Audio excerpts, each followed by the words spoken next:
Hello, in this session, we're going to talk about team dynamics.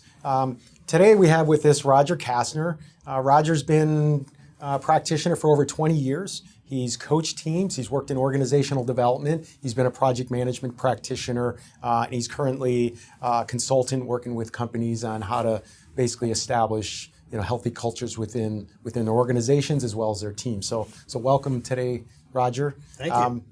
So what are the things that we can do to ensure that we can structure the right interactions and have a really healthy team dynamic? Mm-hmm. It is very rare for a team to get together and naturally become a high-performing team that just gets work done without having problems, without having certain things go wrong. I've never experienced that. The teams that I've seen actually achieve that high level of performance have done that either through falling into those areas of mistakes and discomfort. We talk about the forming, storming, norming, and performing and journeying process. Yeah. As teams go through the storming phase, that's when so much of the team dynamic is learned through going through the problems. But there's a way of sort of going through that even faster by having agreements early on. And that can be crucial for how a leader sets up the team for success when it comes to the forming stage, where the team comes to agreement around certain technical aspects of the project as well as the behavioral aspects, those guidelines. Not only we'll work a lot, we'll create a charter, we'll create a schedule, we'll create our meeting guidelines for just how we work together. Who gets the talking stick? Are we allowed to interrupt? How do we make decisions? Very technical solutions, technical agreements, but then there's the behavioral agreements of how do we as a team define trust? How do we define? Well, first, how do we define what a healthy team looks like? How do we know when we're a high-performing team? What do we do when things go wrong? What do we do when we make decisions that are the wrong ones? How do we hold each other accountable?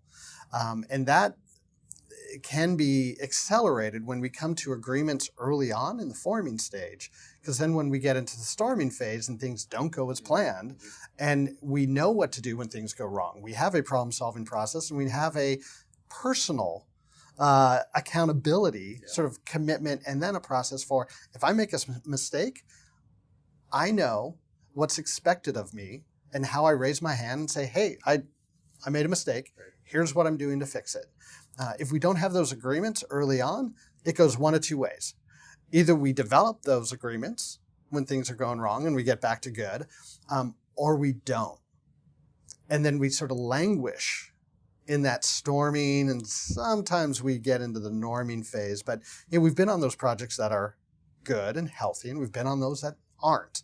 And without setting those expectations and the guidelines, it's going to be very difficult to get to high performance. Yeah, it's really good, and I like how you broke out, the technical versus more the behavioral or the emotional intelligent, skills or capabilities that you want the team to kind of identify and hold each other accountable to.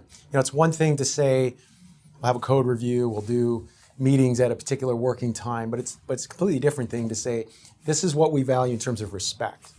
This is how we're going to communicate. These are the times that if something isn't going right, this is how we're going to interact to solve a problem, because we know we're going to go into a storming phase. Yes, and humans, again, until the robots take over, where logic and rational thinking will prevail, we'll still have humans involved, and we tend to be messy. And even in high tech, where we tend to have a lot of people who are very logical and rational thinking that's going on, there's still an emotional need. We're still, we had that experience when we were 5 or 8 years old on the playground, where we learned the value of the golden rule, where we learned that we are to treat others the way we want to be treated. And that gets hardwired into our perspective and our mindset.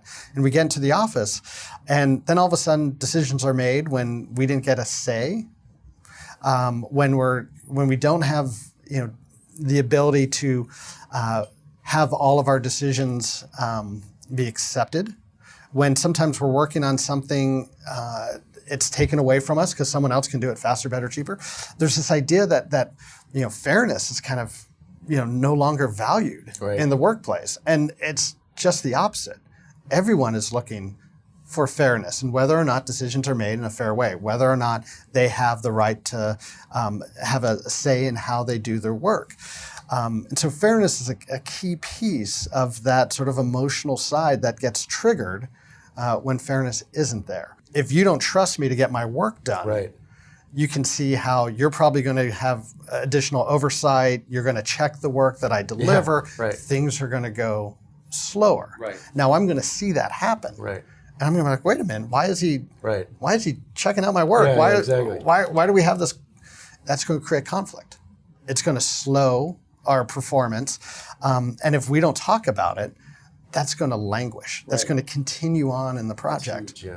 Quicker. By setting expectations early on and forming. And then when things go wrong, going back to those guidelines to help us inform how we move forward through storming. We're going to begin to, you said you're going to do something, and now you're doing it. Yeah. That increases trust. That's That's integrity. huge. Yeah. Right? Yeah. You said you're going to follow this process. Now we're following it, and it's actually working. That's going to increase trust. And I fully agree with you that growth comes from discomfort. Growth comes from when we realize it's not working the way we thought it was going Right. to work, and this hurts. Yeah. There's a little ego. I said it Right. was going to happen this way, and it Right. doesn't. There's a little bit of, wait a minute, I thought I made the best decision before. That obviously wasn't. I now need to think about how do we move this forward in the right Right. way. That can be difficult, but for the leaders who are able to embrace that and the team members who can embrace that growth comes from discomfort, that we get better when things go wrong and we figure out a new way to do it. We build muscle, we build capability, and having that growth mindset of it's okay when things go wrong because we're going to learn something new. We're actually going to grow as a team. Okay, well, Roger, thank you very much for speaking with us today. I hope the folks that are listening really got a good understanding of team dynamics, some of the challenges and opportunities with things like conflict and how to get through that, and what it really takes to get from forming all the way to a high level of performance. So thanks again for being with us. Absolutely. Thanks for having me. Yeah, thank you.